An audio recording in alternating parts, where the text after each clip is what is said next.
Okay, great. Great. Hi, good afternoon. Do you want to introduce me, Fiona, or do you want me to belt ahead? Sorry. Um, you can go ahead just Yeah, to say perfect, Orla is perfect. Yeah, joining us today. She's a development manager, North Connacht and Ulster, Citizens Information. So she'll be going through her talk and some of her slides today. Thanks, Orla, for joining us. great, great, Fiona, and thank you for inviting me to do the presentation today. It's not, I suppose, ordinarily I would be targeting people within our region. So hopefully there's people outside Donegal, Sligo, Leitrim, Cavan, Monaghan that that can, I suppose we're familiarising them with what a Citizens Information Service does, what kind of what's our service offer, I suppose, and how they can find out more information about rights and entitlements. I suppose today I only just wanted to touch on a few budget issues that might be relevant to people, may not be relevant to people. And I'm just going to kind of give an overview of payments that people could expect if they were out sick, and just talk maybe a bit about medical cards, GP cards, some little changes that have come in. And maybe just to say that if you have any questions, certainly I will attempt and do my best to answer them afterwards. And then if there's something very personal to you that you don't want to discuss on this session, I can give Fiona my contact details, and you can contact me. I have a work mobile, so you can contact me on my mobile. That's absolutely no problem at all. So I just wanted to kind of just give you an overview, I suppose, of what the Citizens Information Service does. So I suppose the scope of our service aims to provide a face-to-face service to the public. We are funded and supported by the Citizens Information Boards. They look after, they support us, they fund us, etc.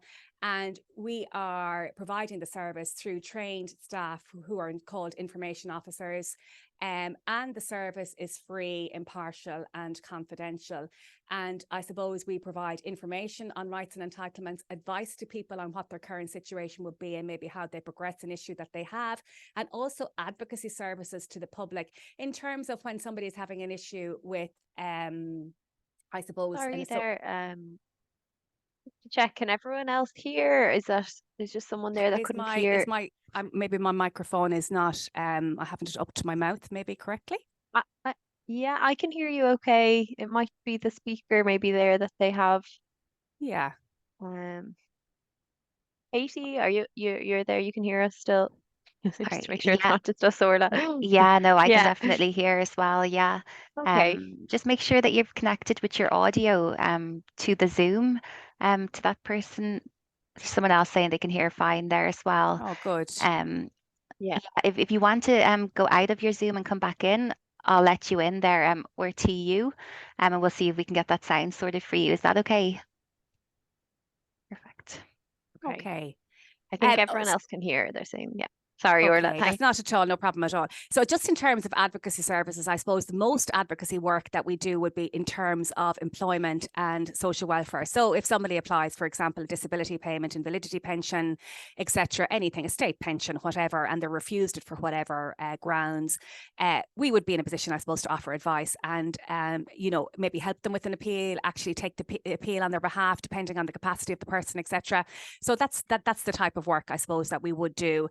Just to say, I suppose, that here in Sligo, we probably deal with 1,000 queries a month, a little over, and half of those queries would be in terms of social welfare. So social welfare is confusing to people, and I suppose at the time we all have different life circumstances that occur, and I suppose people need, I suppose, to navigate their way through social welfare, etc. So that's really the bulk of our queries.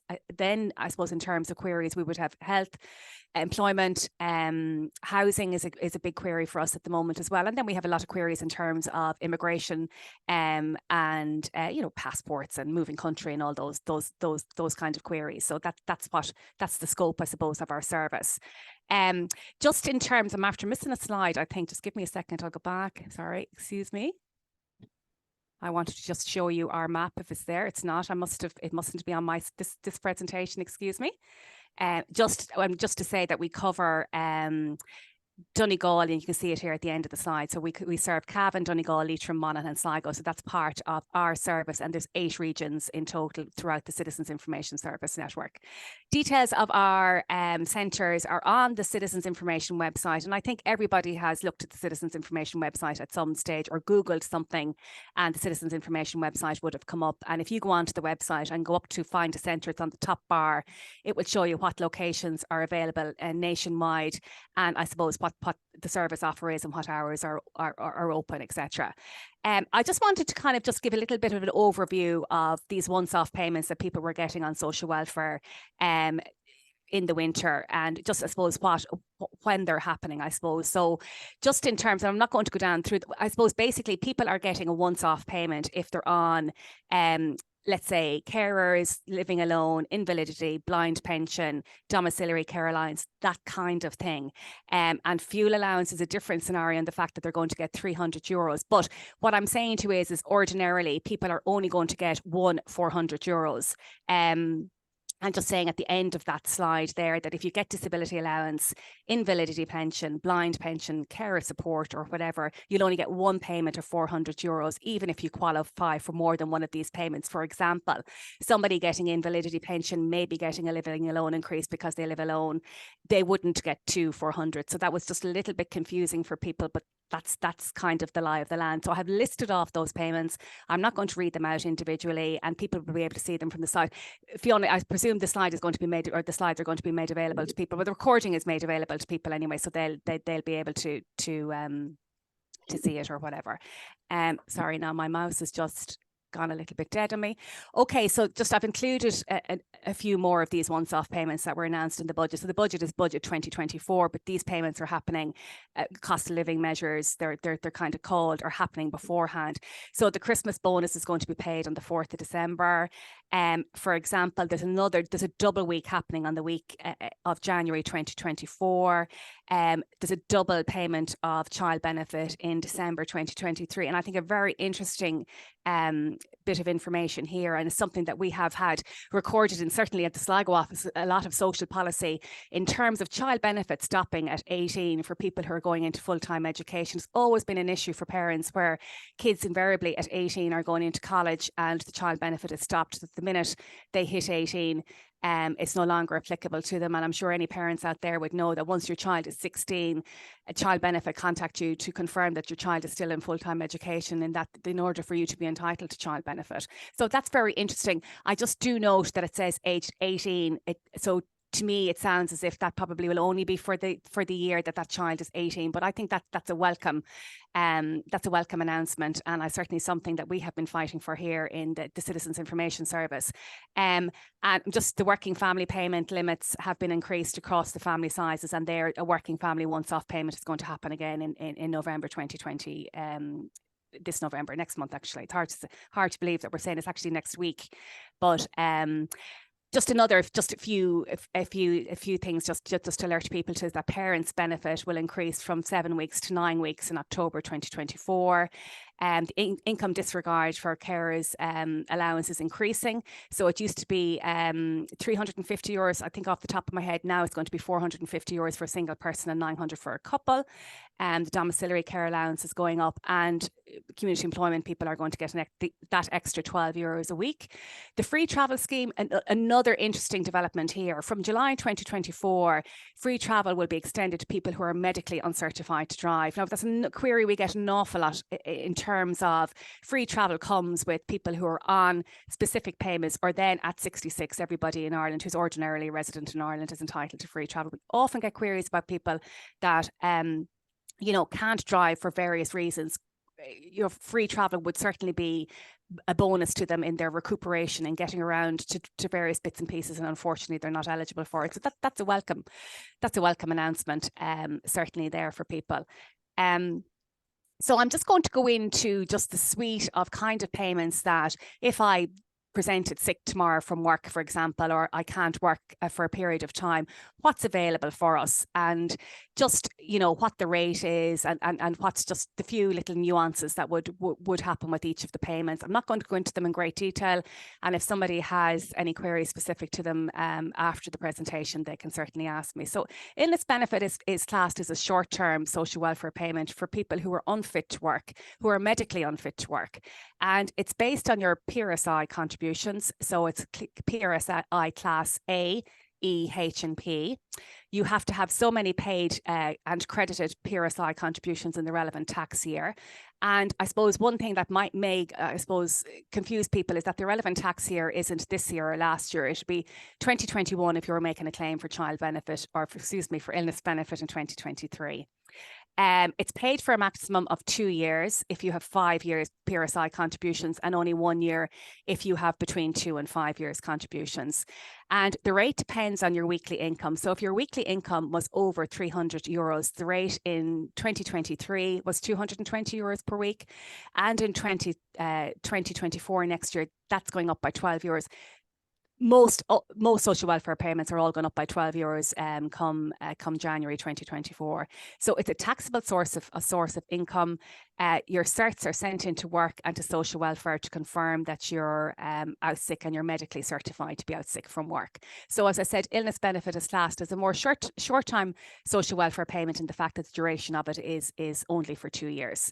I suppose, so that's it. And as you can see, I mean, if you had, you know, your weekly income is reduced from your salary down to €220, I mean, it's a significant drop if somebody is out sick from work, etc. There is that new scheme that has been brought in relation to your employer having to pay a certain amount of sick leave, but an awful lot of employers, there's not any obligation for your employer to pay you out while you're out on the entirety of your sick leave. Some companies do, some companies don't, but I suppose in the absence of your employer paying you while you'd be out for your entirety of sick, there is that illness benefit is the payment that you'd be looking for.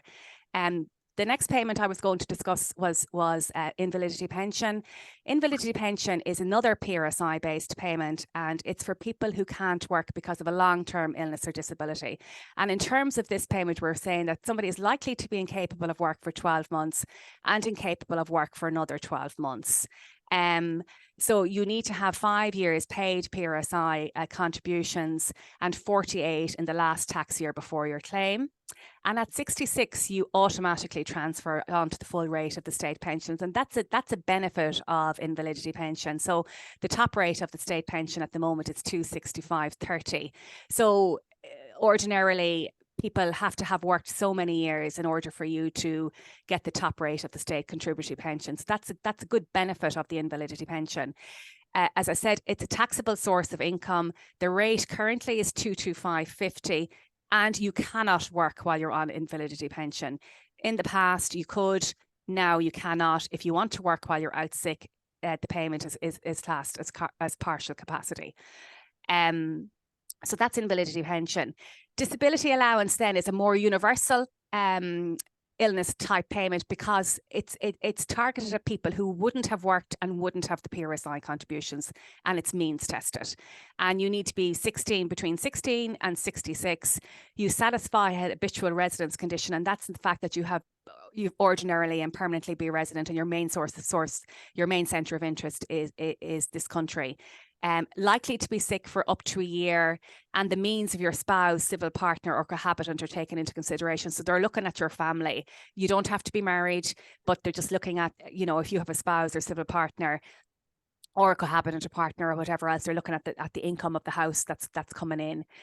You can have capital of 50,000 that's not taken into account. And the beauty of this one is that you actually can work. You can do rehabilitative work, and you can earn up to €165 per week, and it's not taken into consideration against your payment. And 50% of the income between 165 and 375 is taken into account then if your income is more than the 165. The rate at the moment is 220, and it's going to go up by that extra €12 in January 2024.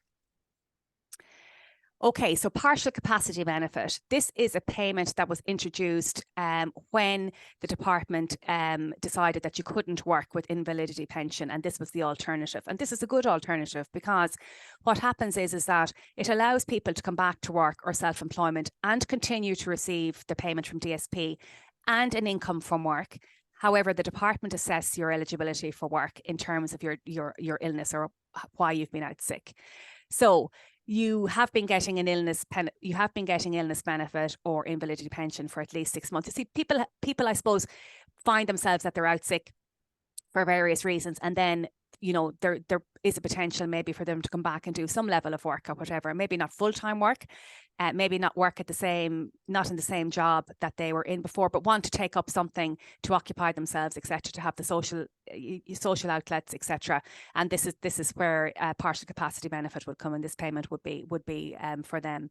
So your ability at work is assessed, as I said, by the department. So if your ability to work is assessed as moderate, you would receive 50% of the payment that you were on previously. So I've just given an example there that if you're on illness benefit, I've said it IB. Previously the rate is 220, so you would be getting 50% of the rate would be 110 plus your income from work. If you were if you're classed as severe, you would get 75% of your payment, and I've just given that example. So that would be 165 euros, and then you would be getting your income from work. And then if your ability to work was classed as profound, you would keep your whole partial capacity, your social welfare payment and your income from work. There's no restriction on the number of hours or your earnings.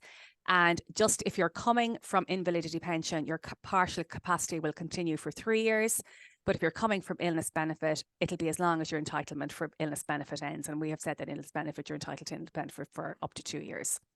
So that's a payment, as I said, maybe just to rehabilitate people, get people back into the workforce that have been out sick. And, there's the cushion of the social welfare payment, but also their income from work. So that's partial capacity. So I wanted to talk maybe a little bit about carers, because I suppose people are confused in terms of what carers payments are available, what are the conditions, the criteria, and I suppose whether they're entitled to it or not, because I think there's a lot of people out there that actually care for people, but they don't realize that they may qualify for a carers payment. I mean, they feel that it's just something, it's part of their everyday life, etc. So I suppose it's important to kind of highlight that. Carers benefit is paid to people who give up work to reduce their hours to care for a person in need of full-time care. And full-time care and attention means, help maybe dressing, help toileting, help showering, help maybe with food, help taking medication. It's not, maybe lighting the fire or going and getting a bit of shopping or whatever. It's that somebody requires that full-time care and attention over and above, what would, as I said, in terms of kind of showering, dressing, feeding themselves, that they're not a danger to themselves, and that they would need assistance with that throughout the day. In terms of the duration of carers benefit, you can claim for 2 years for each person that you're caring for. And you must have worked at least 8 weeks in the previous 26 weeks for a number of for 16 hours. And that's got the kind of the work aspect of it, that you're giving up work in order for you to care for this person. You have to have enough PRSI conditions, and self-employed people cannot claim carers benefit currently. So it's class A or the general A, B, C, D and H, okay? And you can't be employed or in self-employment for more than 18 and a half hours a week. If you're working more than 18 and a half hours a week, they're not considering that you're providing full-time care and attention. The earnings for a carer, you can't have more than 350 euros per week after tax. You're eligible for the carer support grant, which is 1,850, and I'll talk about the carer support grant in a few moments. The rate currently for carers benefit is 237, and it is taxable, and that's going to go up by the 12 euros in 2024, and it's going to amount to 249. I'm going to talk about carers allowance next, and that's one that's based on your means and not the fact that you would have worked and had enough PRSI contributions. And it's a weekly payment to people who are caring for a person who needs the full-time care. And as I said, I've discussed what that full-time care is. And unlike the carers benefit, this is means tested. So we're looking at the means of the family, we're looking at the means of the spouse, the civic partner, the cohabitant, etc. So again, you can't be employed or in self-employment for more than 18.5 hours a week, because that's you're not considered providing full-time care and attention for somebody if you're out of the house or doing something else more than 18.5 hours a week. 50,000 euros of capital is disregarded. So if you have savings or whatever else, 50,000 of it is disregarded. The earnings for a carer are 350 euros for a week for a single person, or 750 euros for a couple, and they're gross earnings, not net, gross. And then from June 2024, this is going to increase to 450 euros for a single person and 900 euros respectively for a couple. The carer support grant comes with carer's allowance of 1,850, and the rate currently is 236, and in 2024 the rate is going to be 248, and it's a taxable payment. There is a half rate carers available to people who are already on a social welfare payment and who are providing the full-time care and attention. So it'll be, as I said, it's half rate. It does what it says on the tin. And people who are, as I said, who are already on a social welfare payment for the likes of invalidity pension, state pensions, disability allowance, whatever, are entitled to apply for half rate carers if they're providing full-time care and attention to somebody. You can't be a job seeker just to say that and a carer.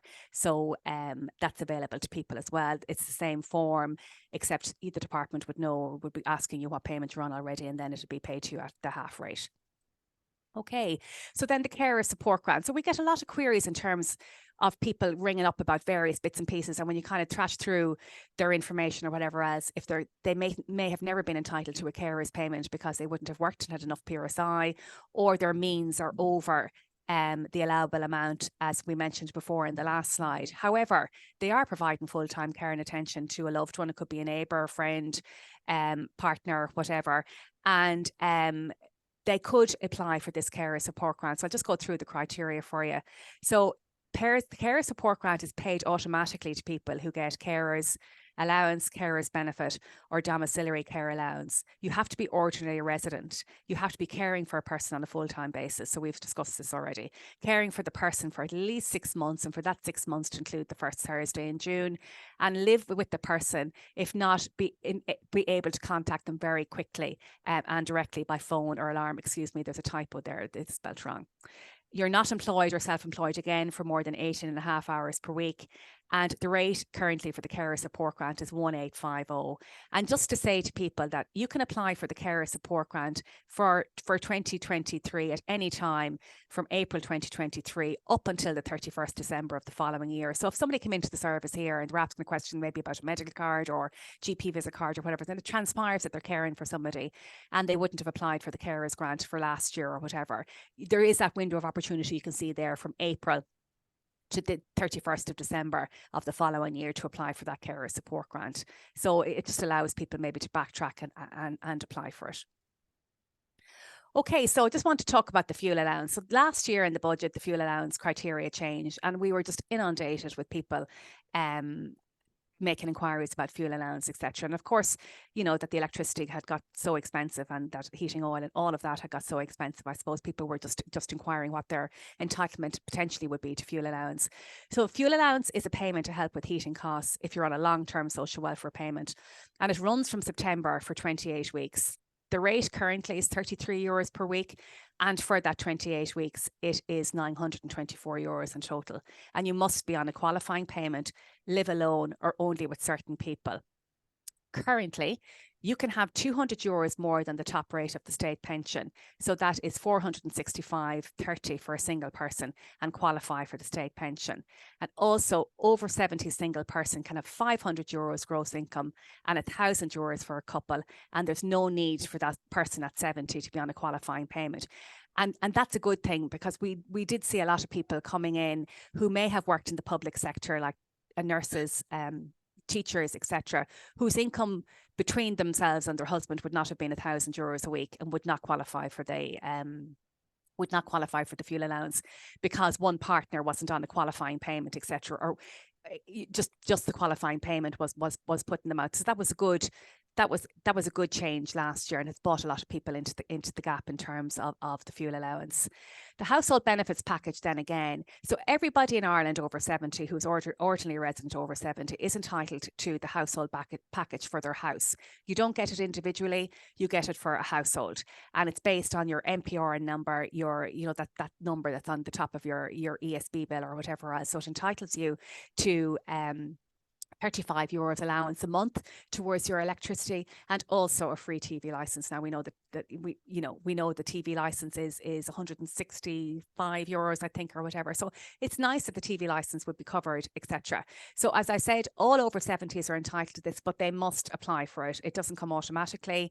And what happens is that people who are 66 and apply for a state pension, and they don't fulfill the criteria for the household benefits package at the time, don't realise maybe at 70 that they are entitled to it. So it's just to keep mindful of that if you have somebody in that age category that's close to you or whatever else, if they're getting the free TV licence, then you know that they're getting this household benefits package. So as I said, over 70s are entitled to it, but they must apply. 66 to 70, you must be on a qualifying payment, for example, state pension or carers allowance. And under 66, you must be on a disability allowance type payment, invalidity pension.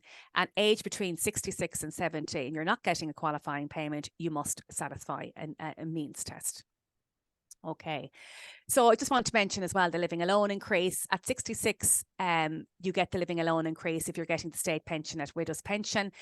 Under 66, you get it if you're on an illness type payment. So if you're on disability allowance, invalidity pension or blind pension, and the rate is €22 per week. And again, you'd see a lot of people who maybe were on the state pension, who are married, spouse then has died subsequently, and a number of years later they may contact a Citizens Information Service about something completely different, and you'd ask them, are they getting the living alone increase? And they're not, and they wouldn't have ever realised that they would have been entitled to it because they weren't entitled to it at the time they qualified for whatever payment that they're on. So I suppose it's just to keep mindful of that as well.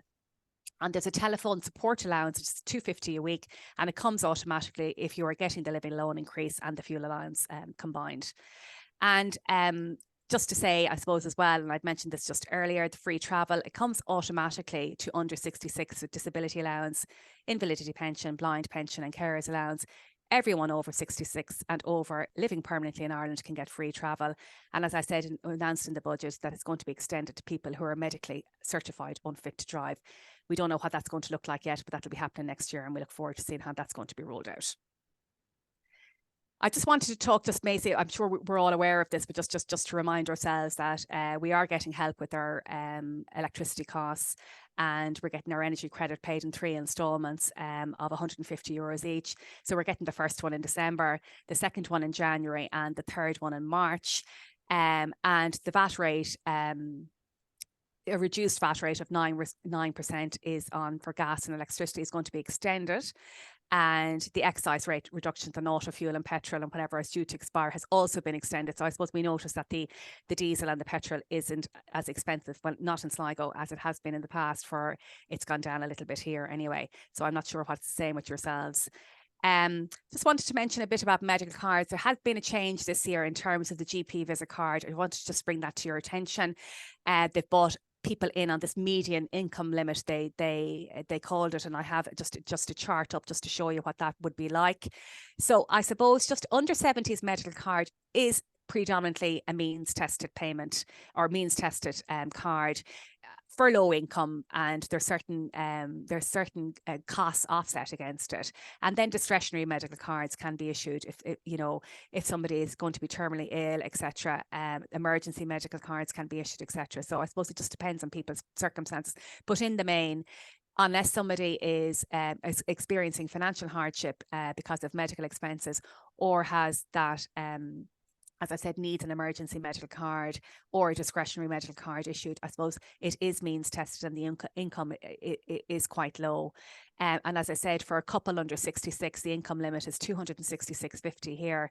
As I said, rent, mortgage, childcare, travel to work, and a number of other things can be offset against it. You can have savings of 36,000 for a single person or 72 for a couple is disregarded.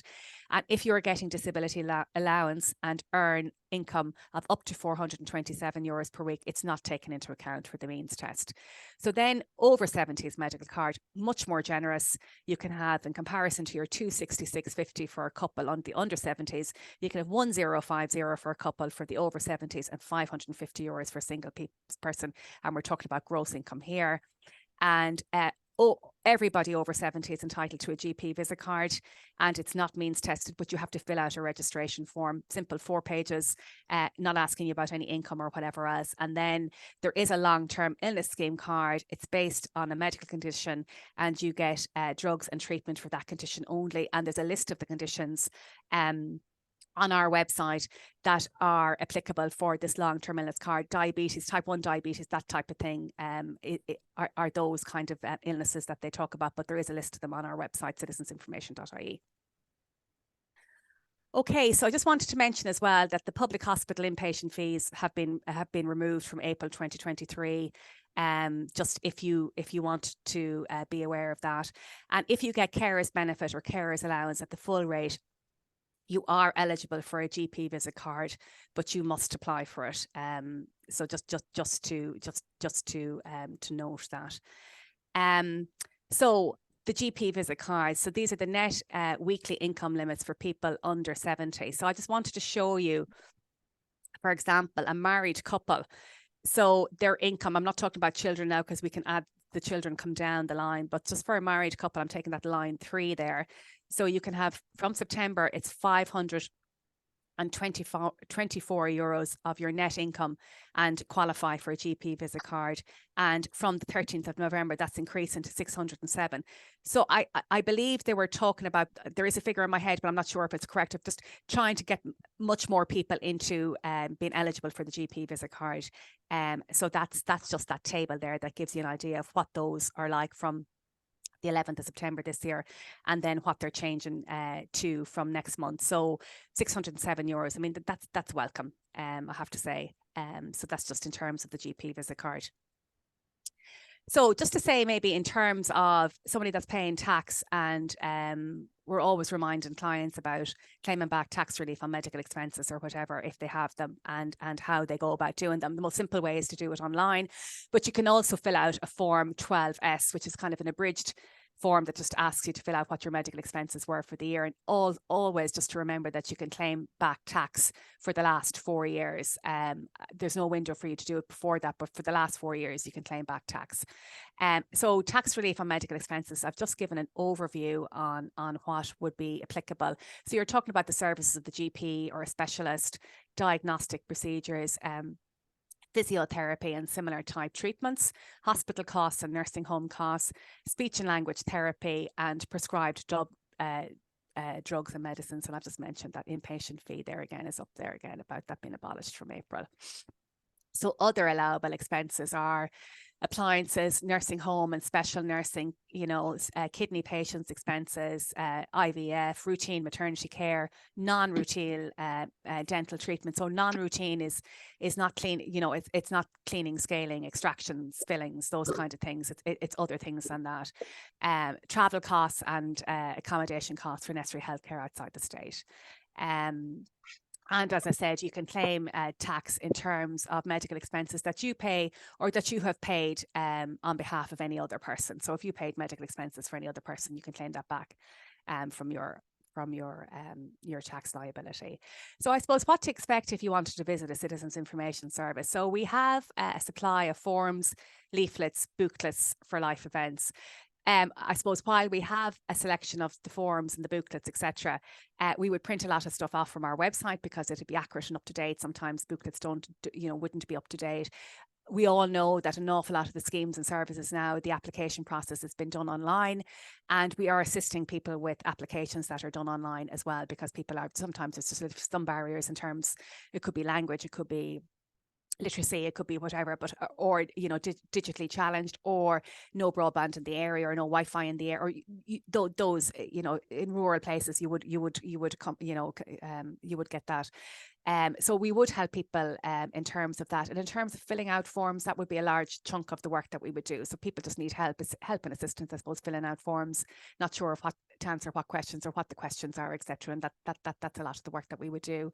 And payments at the right time. As I suppose, as I said earlier, you know, you have a family situation, you have a birth of a child, a death of a loved one, you know, you need to find out what your situation is then. And I suppose ordinarily you might not contact a Citizens Information Service until something like that happens. But then, you know, I suppose that's the beauty of the services, that we can assist you in giving you the right information in terms of what your circumstances are. Benefits check, as I said to you before, benefits check, like as I said, if somebody came in and they were talking about a medical card, and you just might ask them a suite of questions, you know, are you getting the fuel allowance, are you getting the living alone increase, etc., just to make sure that anything that there's potential entitlement to, that they would be able to get it, or that they are accessing it, or whatever else. And primary payment, I suppose, is whether they've been entitled to the likes of the state pension, the widow's pension, carers, that kind of thing. And secondary payments, we've mentioned the fuel allowance, living alone, or whatever. Other supports, you know, help with medical cards, community services, referrals. I suppose the fact that we operate in the various, I suppose, mostly major towns, you know, we would have local knowledge in terms of what referrals can be made, etc., like that, and where people could go to, etc. So that's useful. And I suppose another part of our work would be community education, in terms of us going out and doing talks to active retirement groups, community groups, disability groups, a group like yourselves today, going out and just giving out information about, you know, potentially what's out there, what you may be entitled to, etc., or how to go and look for information. Where is the best place to go and look, and you could, you know, assess if anything was applicable to you, and if it was, then certainly, you know, you can contact the service. There's, as I said, you know, you can go onto the website and see where the service is in your local services. We have a local office here in Sligo town. We have a beautiful office. We're just opposite the river, so it's a stunning location. We also have a part-time office in Tubbercurry. And as I said, look, you know, you can contact your local office. It's impartial, it's free, it's confidential.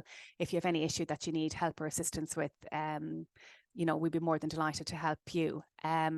And I think that's me covered. Yeah, I just gave just the links to our website. So the link is citizensinformation.ie. The information on the budget is there under budget 2024. And also there's just a link on, I suppose there's a printout of, I think there's a lot of pages in it, but there's a printout of the main budget changes for 2024. And I suppose, look, as is ordinarily things that have been announced for next summer, et cetera, you know, they'll pan out as they come nearer the time. But I suppose it's to make people aware, just to look out for them, and to make sure that if they were entitled to something, that they just keep an eye out and that they could apply for them or whatever. Okay, so I am going to stop talking now, and hopefully somebody might have a few questions, or and as I said, if you want to ask something specific that maybe you don't want to share here today, that's fine. I'll give Fiona my contact details, and you're more than welcome to contact me, and I'll have a chat with you then. Great, thanks very much, Orla. Katie, could you stop the recording if you have it Yeah, there? of course. Thanks.